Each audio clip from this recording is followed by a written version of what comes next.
নমস্কার, আমি নিবেদিতা। শুধুই গল্প নিবেদিতা চ্যানেলে আমার সকল শ্রোতা বন্ধুকে স্বাগত জানাই। অনুগ্রহ করে চ্যানেলটি সাবস্ক্রাইব করবেন। গল্পটি ভালো লাগলে লাইক ও শেয়ার করবেন। আপনার একটি লাইক আমার কাছে অশেষ মূল্যবান। আপনার একটি সাবস্ক্রিপশন আমাকে পরের গল্প লিখতে উৎসাহিত করে। আপনাদের অমূল্য মতামত জানাতে অবশ্যই ভুলবেন না। আমার আজকের নিবেদন একটি ছোট গল্প, অপেক্ষা। আসুন গল্পটি শোনা যাক। মধ্যবয়স প্রায় শেষ হয়ে এসেছে। এক নারী এখনও অপেক্ষা করে আছে। কেউ তাকে এসে বলবে, আমি ভুল করেছি, আমি ক্ষমা প্রার্থী তোমার কাছে। সে কাউকে মুখে তার মনের কথা বলে না, শুধু নিজের মনে অপেক্ষা করে থাকে, যেন শবরীর প্রতীক্ষা। পুরাকালে মতঙ্গমুনির আশ্রমে শবরী নামে এক তপস্বিনী ছিলেন। মতঙ্গমুনি একবার বলেছিলেন, রামচন্দ্র একদিন আসবেন। শবরী রামচন্দ্রকে দেখার জন্য প্রতীক্ষা করতেন। ক্রমে ক্রমে শবরী বৃদ্ধা হয়ে গেলেন। রামচন্দ্র আর আসেন না, কিন্তু শবরী ধৈর্য হারাননি। অবশেষে সীতা উদ্ধারের জন্য রামচন্দ্র ঘুরতে ঘুরতে মতঙ্গমুনির আশ্রমে আসেন। শবরী রাম ও লক্ষ্মণকে ফল মূল ও জল দিয়ে তাঁদের সেবা করেন ও রামচন্দ্রের সেবা করে তিনি ধন্য হন। সেই থেকে শবরীর প্রতীক্ষা কথাটা শুরু হয়। আমাদের গল্পের নায়িকা কোনো তপস্বিনী নয়, সাদামাটা গৃহিণী, কিন্তু সেও একজনের জন্য অপেক্ষা করে থাকে। তার মনের মধ্যে একটা বিশ্বাস কাজ করে, একদিন না একদিন সে ঠিক আসবে, তার ভুল স্বীকার করবে। এই গল্প যাকে নিয়ে, তার নাম অনামিকা। সবাই ছোট করে অনু বলে ডাকে। বাবা মায়ের আদরের কন্যা অনু। অনু আর তার এক দাদা ছিল অয়ন। তারা দুই ভাই বোন, পিঠোপিঠি নয়। দাদা আর বোনের ভালোবাসা ছিল দেখার মতো। ওকে না দেখে থাকতে পারত না। অয়ন 4 বছরের বড় ছিল অনুর থেকে। কলকাতায় কোনো এক পাড়ায় অনুদের বাড়ি ছিল। সুন্দর ছোট একটি দোতলা বাড়ি, সামনে একটি ছোট্ট বাগান। আগেকার দিনে বাড়িগুলি যেমন হতো তেমন। যখন কলকাতায় বহুতল বাড়ির রমরমা দেখা যায়নি, সেই আমলের বাড়ি, সেই আমলের গল্প। অনুদের পাশেই ঠিক একই রকম আরেকটি বাড়ি ছিল। সেখানে থাকতো বাবা মা আর একটি মেয়ে। সে একমাত্র মেয়ে ছিল, তার আর কোনো ভাই বোন ছিল না। তাদের বাড়িটি অনুদের বাড়ির মতোই ছিল। সেই মেয়েটির নাম ছিল তমালিকা। বাড়ির লোক তাকে তমা বলে ডাকত। তমা খুব আদুরে মেয়ে ছিল, একটু জেদি, একগুঁয়ে, একা থাকার জন্য। মা বাবার সমস্ত মনোযোগটা থাকতো ওর উপরে। এইভাবেই সে মনোযোগ পেতে অভ্যস্ত ছিল। কোনোদিন ওর মা যদি ওকে খাবার দিয়ে না খাইয়ে উঠে গেছে, তবে তমাও খাওয়া ফেলে উঠে যেত। ও ভাবত ওর মা ওকে অবহেলা করছে। বাবা অফিস থেকে বাড়ি ফেরার সময় ওর জন্য যদি কিছু স্পেশাল না আনতো, তাহলে ওর মাথা খারাপ হয়ে যেত। তমা চাইতো সবাই ওর দিকে দেখুক, তাদের সবার নজর থাকুক ওর দিকে। তমা সুন্দরী ছিল। তোমাদের ঠিক পাশের বাড়িটাই ছিল অনুদের। অনু থাকতো বাবা মা দাদা আর দাদু ঠাকুমার সঙ্গে। অনু মাঝারি মাপের দেখতে, শ্যামলা রং, টানা টানা চোখ, মাথায় এক ঢাল চুল, মায়াবী মুখ, বুদ্ধিমতী, পড়াশোনায় খুব ভালো। মধ্যবিত্ত ঘরে মধ্যবিত্তের মতন সবার মাঝখানে বড় হচ্ছিল। দাদার সাথে ছিল মিষ্টি মধুর সম্পর্ক। ভাই বোন একে অপরকে আগলে রাখত। তমা আর অনু একই স্কুলে একই ক্লাসে পড়তো। তমার মা তমাকে নিয়ে অনেক সময় অনেক অসুবিধায় পড়তো। তা তমার মা ভাবল, যদি তমাকে অনুর সাথে বন্ধুত্ব করানো যায় তাহলে হয়তো ওর স্বভাবে কিছুটা পরিবর্তন হবে। অনুর সাথে ওদের বাড়িতে গেলে ওদের বাড়ির সবার সাথে মিশবে, হয়তো তমার জেদ একগুঁয়েমি কিছুটা কমবে। তমার মাও হয়তো একটু নিঃশ্বাস নেবার অবকাশ পাবে। সর্বোপরি ওদের বাড়ির সবার সাথে মিশলে মেয়েটা হয়তো অনুর মতো শান্ত ধীর স্বভাবের হবে। অনুদের বাড়িতেই তমা অনেকক্ষণ থাকতো। সকালে হতো না, স্কুল থেকে ফিরেই খেয়ে দেয়ে তমা অনুদের বাড়ি আসতো। অনুর দাদা অয়ন আর অনুর সঙ্গে খেলতো, দাদু ঠাকুমার কাছে গল্প শুনতো। তারপর ওর বাবা মা তমা আর অনুর জন্য একজন মাস্টার মশাই ঠিক করলেন বলা ভুল। এই মাস্টার মশাই অনুকে পড়াতেন। তমাও বায়না ধরল যে অনুর মাস্টার মশাইয়ের কাছে পড়বে। আসলে অনু পড়াশোনায় অনেক ভালো ছিল। তমা ভাবত, অনুর মাস্টার মশাইয়ের কাছে যদি পড়ে তাহলে ও ভালো হবে। পড়াশোনাটা যে নিজেকে করতে হয়, মাস্টার মশাইরা শুধু সাহায্য করেন, সেটা তমা বুঝত না।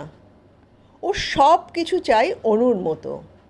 তা অনুদের বাড়িতে অনেকটা সময় কাটানোর জন্য ওর মধ্যে অনেকটা পরিবর্তন লক্ষ্য করা যাচ্ছিল।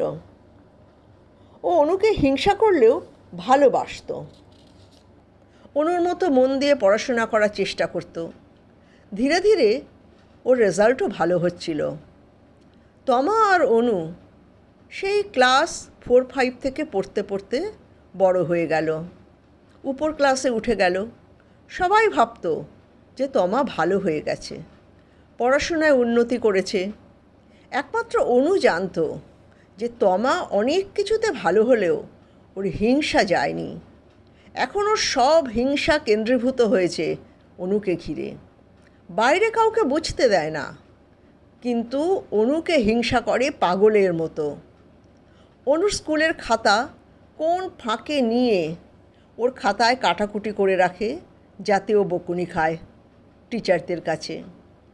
ওদের বাড়িতে যখন আসে ওর খাবার থেকে ভালো জিনিসটা তুলে নেয়, ওর দামি ড্রেসটা পরার জন্য নিয়ে যায়, ছিঁড়ে আনে। এই কাজগুলো এত সূক্ষ্মভাবে করে যে অনুদের বাড়ির লোকেরা বুঝতেও পারে না, আর অনুও তাদের বোঝাতে পারে না। অনু বিশেষ চেষ্টাও করে না, কারণ সবাই তাকেই খারাপ ভাববে। মা তো এমনিই সবসময় বলে, তোমার যদি একটা বোন থাকতো তাহলে কি করতে? অনু খুব একটা রাগারাগি বা চিৎকার করতে পারে না। ওর স্বভাবটা মানিয়ে নেওয়ার। ও জানে একদিন তো ও স্কুলের শেষ পরীক্ষা দেবে। ও জানে ও খুব ভালো রেজাল্ট করবে আর শহরের সব থেকে বড় কলেজে ভর্তি হবে।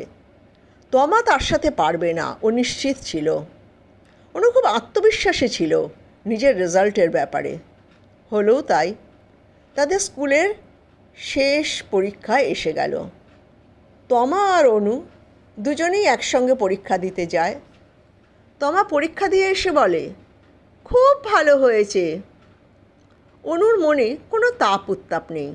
তাকে জিজ্ঞাসা করলে বলে, ঠিক আছে। আসলে অনু খুব চাপা স্বভাবের মেয়ে। ও নিজেকে নিজে ভালো রাখতে জানে। তমার মতো উচ্চকিত নয়, তমার মতো লোককে সবসময় ব্যস্ত করে রাখে না। ওর দাদা ইতিমধ্যে ডাক্তারি পড়তে ভর্তি হয়ে গেছে। আর বেশি দিন নেই, ওদের হায়ার সেকেন্ডারি পরীক্ষার রেজাল্ট বের হবে। অনু মনে মনে ঠিক করে ফেলেছে কোথায় ভর্তি হবে, কি নিয়ে পড়বে। অনুর বরাবর ইচ্ছা ইকোনমিক্স নিয়ে পড়ার। রেজাল্টের দিন এসে গেল। অনুর রেজাল্ট হলো দেখার মতো। ও 10 জনের মধ্যে একজন হলো। তমার মোটামুটি ফার্স্ট ডিভিশন পেয়েছিল। অনু ভর্তি হলো শহরের শ্রেষ্ঠ কলেজে ওর পছন্দের বিষয় নিয়ে। তমা সেখানে সুযোগ পায়নি। তমার মনের হিংসা যতখানি চলে গিয়েছিল আবার ফিরে আসলো। তবে এখনও অনেক বড় হয়ে গিয়েছে, তাই হিংসা লুকোতেও শিখেছে। এখনও চেষ্টা করে অনুর খারাপ করার। অনুর নামে নানা রকম মিথ্যা কথা বলে। অনু চেয়েছিল কলকাতার বাইরে চলে যাবে, মার অনুরোধে যেতে পারেনি। মা বলেছে, কলেজটা পাশ করে নে তুই, তারপর যাবি। বাড়িতে তো তোর দাদাও থাকে না, তুই চলে গেলে আমি কি করে থাকবো বল, কাকে নিয়ে থাকবো? তা অনু শুনেছিল মার কথা। আর তমা তার কাছে অভ্যাস হয়ে গিয়েছিল। ও বুঝতে পেরেছিল তমার চরিত্রের অন্ধকার দিক বেশি। ও ভেবেছিল তমাকে ও সামলে নিতে পারবে, ওর কোনো ক্ষতি করতে পারবে না। অনু আর তমার কলেজ চলছিল। তমা বেশিরভাগ সময়টা অনুদের বাড়ি থাকত। তমা অনুর একটা অভ্যাসে পরিণত হয়েছিল। অনু আর তমা যখন দ্বিতীয় বর্ষে পড়ে কলেজে, সেই সময় অয়নের সঙ্গে একদিন অয়নের এক বন্ধু আসে ওদের বাড়িতে। তার নাম দীপক। অয়ন দীপকের সাথে সবার আলাপ করিয়ে দেয়, তার মধ্যে তমাও ছিল। তমা এখন বলতে গেলে অনুদের বাড়ির একজন সদস্য। ও শুধু রাত্রিরে নিজের বাড়িতে যায় ঘুমোতে। সুন্দরী বলে ওর একটা প্রচ্ছন্ন অহংকারও আছে। দীপকের সাথে অনুর আর তমার ভাব হয়ে গেল। সেও হস্টেলে থাকে, তবে ওর বাড়ি দূরে, তাই অয়নের সঙ্গে মাঝে মাঝে ও অনুদের বাড়িতে আসতো। দীপক অনুর দিকে একটু বেশি ঘনিষ্ঠ হয়ে পড়ছিল। তমা বাইরে কিছু বুঝতে দিত না, তবে ভিতরে ভিতরে জ্বলে পুড়ে মরত। ও ভাবত ওর মতো সুন্দরীকে বাদ দিয়ে দীপক অনুর মধ্যে কী দেখল। অনুর বুদ্ধিদীপ্ত চেহারা তো তমার চোখে পড়ে না, সেটা দেখার জন্য চোখ লাগে, মন লাগে, যা তমার নেই। অনু আর দীপক প্রেমে পড়ল। সেই আমলে প্রেম খুব একটা স্বচ্ছন্দ ছিল না, একটু গর্হিত চোখেই দেখা হতো।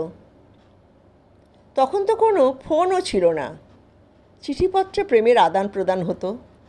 এক্ষেত্রে অনু আর দীপকের চিঠির আদান প্রদান হতো তমার মাধ্যমে। অনু তমাকে চিনত, কিন্তু ওর হাতে কোনো উপায় ছিল না। তমা খুব জেদি আর একদম বাধ্য নয়, তাই অনু যেমন বেরোতে পারতো না বেশি, তমা এই কাজগুলো করতে পারত। তমা গিয়ে অনুর চিঠি দীপককে দিয়ে আসতো, আর দীপকের চিঠি অনুকে দিত। এই করে 3 বছর অতিক্রান্ত হয়ে গেল। অনু তমা দুজনেই গ্র্যাজুয়েশন কমপ্লিট করল। দীপকও ডাক্তারি পাশ করল। দীপক পরের পড়ার জন্য প্রস্তুতি নিচ্ছিল। অনু পাশ করে দিল্লি চলে গেল হায়ার স্টাডিজের জন্য। যাওয়ার আগে অনু আর দীপক অনেক প্রতিশ্রুতিবদ্ধ হলো।